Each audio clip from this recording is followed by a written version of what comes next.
Hi, this is Bob Wetterman from Best Incorporated in Chicago, Illinois.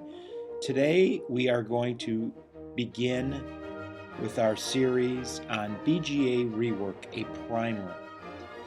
In this set of videos, we will explain the BGA Rework process in a variety of different process steps. We'll be going through each one of those process steps in a separate video and may augment this series with others to further explain the BGA rework process and some of the anomalies one runs into with the BGA rework process. So let's get started. So, the BGA rework process, a primer. We can see here that we've listed the different rework process steps that we'll be covering in this series. The first of which is the removal of a device. So let's get started. So the removal process is one by which we want to take a device off of a printed circuit board and not damage any nearby components or the laminate or any devices on the other side of the board. We have to make sure that we do this in a very controlled fashion. So what we see in this particular case on these photos in the slide set is here in the lower left we see a device being removed with care being taken not to disturb and shield to some extent the heat that's generated in the removal process so that nearby components aren't damaged. And here we see another hot air rework source. So we are assuming in this series that we are going to be removing devices that are plastic in nature and that we will be using hot air. Hot air is the most common source in the United States, and plastic packages are the most prolific. So we had to draw a box around this series somewhere, so that's the scope of the work that we'll be talking about. And just like when we remove something or cut something in a human body, the first part of the removal process is making sure that we're removing the right thing. We don't want to have happen what happened to the surgeon in that he accidentally was not paying attention and operated on the wrong part. So how we mark that for rework is we use these rework stickers most commonly. So these particular devices that are marked on this photograph are those that will be removed and replaced. We can also use the reference designator. We see that up top here in the upper left-hand corner. So the rework instructions may indicate to remove and replace, in this particular case, U101. So that's assuming that we have a silk screen. We can also create work instructions. We can mark them up with Gerbers, or most dangerously, we can get instructions from the customer verbally. But in any particular case, we need to know which device needs to be removed. We also need to bring the board up slowly to temperature, and typically how this is done is with bottom side heat. Here we use a controlled heat source and bring the bottom side of the board, typically the secondary side, up to temperature. And for lead-free solder alloys, that's 150 to 160 degrees Celsius.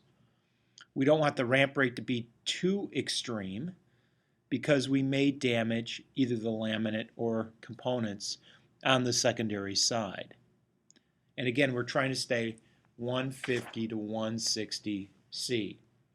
Modern rework stations have multi-zone bottom side heaters, and we see that in front of us here, whereby we have a gross bottom side heater that heats the bottom side of the board using one thermal profile, and then we may have a nozzle which directs a hot air stream directly in the area that we are going to rework.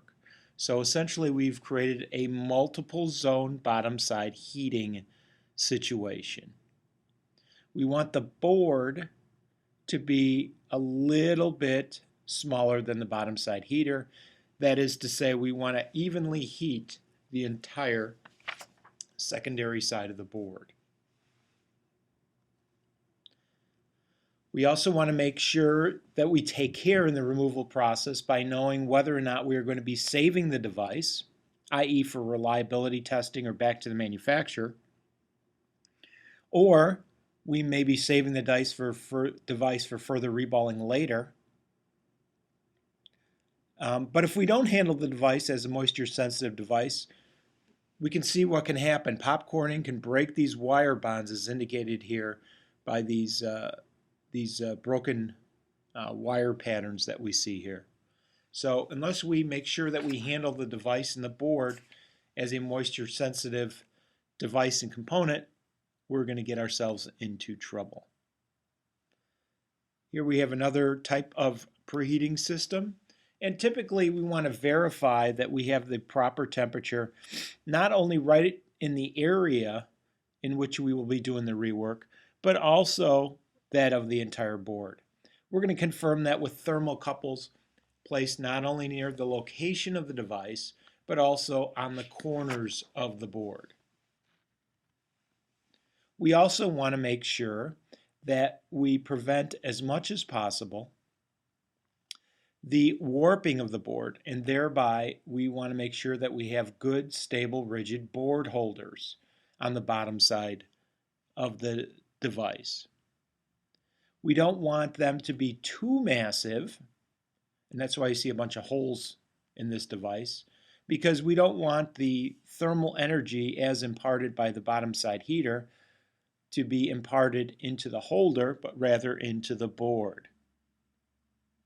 So when we have boards that have uneven ground planes or uneven copper distribution or very thin boards, and in those two particular cases, they may be more likely to warp or have a greater propensity to warp, then we want to make sure that we have good board holders. Then as we heat the device up and we come down from the primary side to heat the device, in this particular case, again, we have this nice red rework sticker telling us which device is going to be removed. We are going to be heating the device again with hot air, and we want to protect other nearby devices. Here we have some caps that can be impacted by heat. Here we have a connector header that could be deformed and rendered useless if we get hot air too close to it. So we are going to have to protect it. And sometimes we see metal shields, sometimes we see ceramic shields. In this particular case, what we have are thermal blankets in essence. These are 1/4 inch thick media that can bring the temperatures down nicely to protect those components, and they're taped to the board. We can also use water-soluble mask, though it does not have great thermal properties. We can also create fixtures and pallets to protect nearby devices. We're still going to have conduction through the ground plane, so the devices are going to heat up no matter how good we can shield. Here we see some of those other methods. In this case, this is a metal shield. Protecting nearby components, we can also use the tape, the Kapton tape, though tape really doesn't have the greatest of properties with respect to insulating components. So there's a couple considerations as we create a profile, a time temperature characteristic curve, as seen here, to remove the device. Here we are plotting the y-axis is Celsius temperature, and the x-axis is time in seconds. And so when we take the device off, we want to thermocouple the various points of the board that are important. Now the assumption here is that we're just doing 1 or 2 at a time, and we don't have the luxury, either time, dollars, or scrap material to create a solder sample. So we're going to have to learn in this removal process and do that learning via a thermocouple. So here we see taped, in this bottom right-hand picture, we see taped thermocouple on the underside of the device, one near the corner, and I'd probably put one maybe on a nearby component if this board were populated. And we will plot those. We will use either the profiling equipment and logging function that's part of the rework station, or we'll use a commercially available profiler such as a mole or a kick. And here during the time temperature characteristic curve on removal, typically we want to get in and out very quickly without damaging, again, the laminate or nearby components. And we want to make sure that we gain some information from the removal process. So here's a typical removal profile for tin lead solder. Here we wanted the center of the board and the edge of the board measured. Again, the liquidus on the tin lead profile for tin lead solder is 183 degrees, so we have to be above that liquidus for a set period of time until the device comes off. And we want to make sure that we are as consistent as possible, both in the center of the device as well as on the corners and edges. So that's a typical profile that we'd find for a tin lead solder. And then for a lead-free solder, we have 25 or so degrees Celsius higher in terms of a liquidus temperature. And we want to be above that liquidus to pull the device off. We want to, again, also ensure that the ramp rate is kept consistent and it doesn't ramp too hard or we damage nearby components. With hot air systems, one of the advantages is that you can really hit the accelerator pretty hard. In other words, the ramp rate initially as you bring the board up to temperature can be pretty hot. You know, some systems get 7 to 9 degrees C per second. The guidelines as put forth by IPC and most solder manufacturers is 3 degrees C per second. We want to make sure that the temperature across the component, the differences are held to a minimum, and we don't want to reflow any adjacent BGAs or other devices.